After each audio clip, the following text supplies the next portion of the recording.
When you've given birth to your baby, all being well, your midwife will pass your baby to you. And it's really normal for babies to be a bluey grey colour at birth.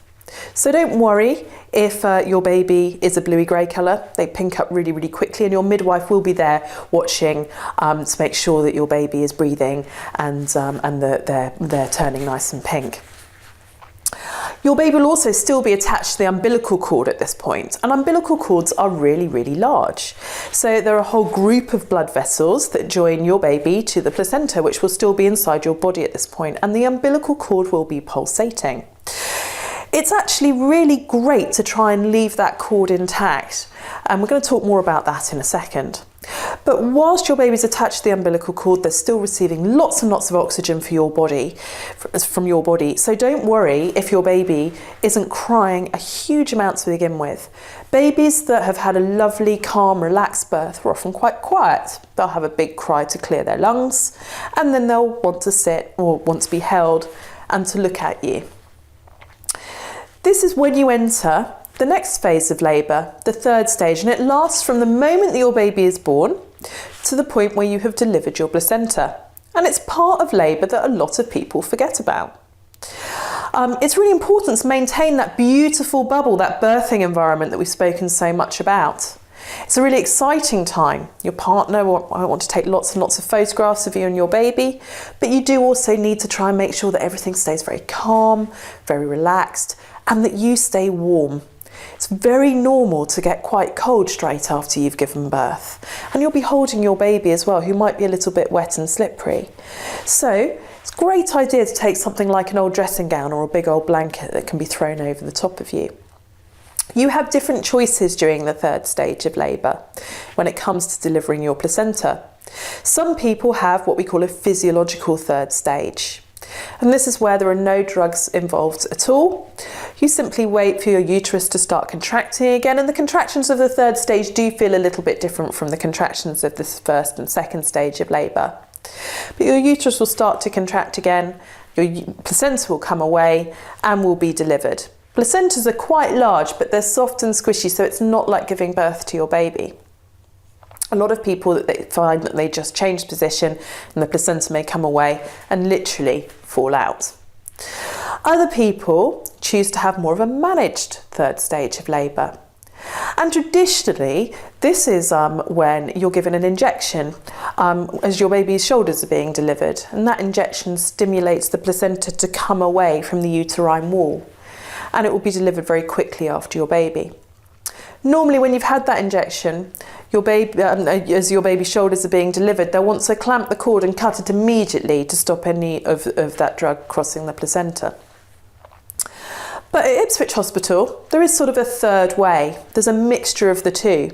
So if you feel a physiological third stage is not for you, and you should discuss this with your midwife as well, who's helping you manage your labour, you can choose to have a managed or a more managed third stage. And this is where you deliver your baby.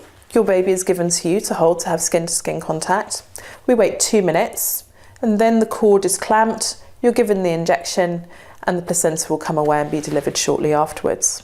This enables you to have quite a lot of time before you clamp the cord, and delayed cord clamping is a really, really positive thing.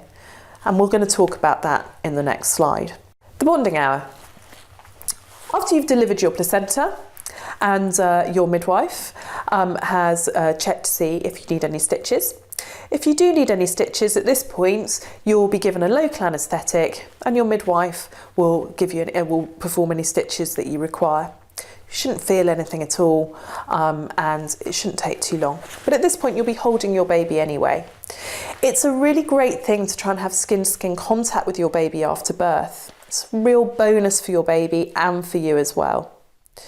A lot of people worry that their baby might be a little bit messy or a little bit wet when they're born. Your midwife can dry them off a little bit for you, or can hand them to you straight away. If you're not in a position to have skin-to-skin contact with your baby at birth, your partner can do this as well. So really wonderful to try and have that direct skin-to-skin contact though, because when you're holding your baby skin to skin, you're boosting the amount of oxytocin that's going around your body, and that's going to increase your milk supply. So if you want to breastfeed your baby, skin-to-skin contact at birth is a really wonderful thing to do. It's also really good in terms of boosting the amount of antibodies and bacteria that your baby's body's colonised with at birth. This is one of the ways that we can boost their immune system. It also helps regulate all of your baby's bodily functions. So it's going to help regulate their breathing, it's going to help regulate their body temperature, it's going to help regulate their heartbeat. If you're unable to have skin-to-skin contact at birth with your baby, you can do this later on. So sometimes if your baby has been a little bit early, or maybe your baby has had a few difficulties at birth for whatever reason, don't think you've missed your opportunity to have skin-to-skin contact. You can absolutely do this in the days after birth. And in fact, it's really worth focusing on throughout the first months of life. You cannot hold your baby too much.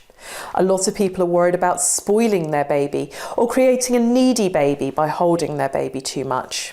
We know from the latest studies that in fact babies in the first 3 to 6 months of life need a lot of body contact. You're doing really valuable work by holding your baby, and the babies that are really securely attached to their parents are far more likely to become more independent earlier. So in fact you will not create a clingy baby. You'll create a baby who knows that they have a safe, secure base from which to explore the world. By holding your baby, you're actually increasing their independence.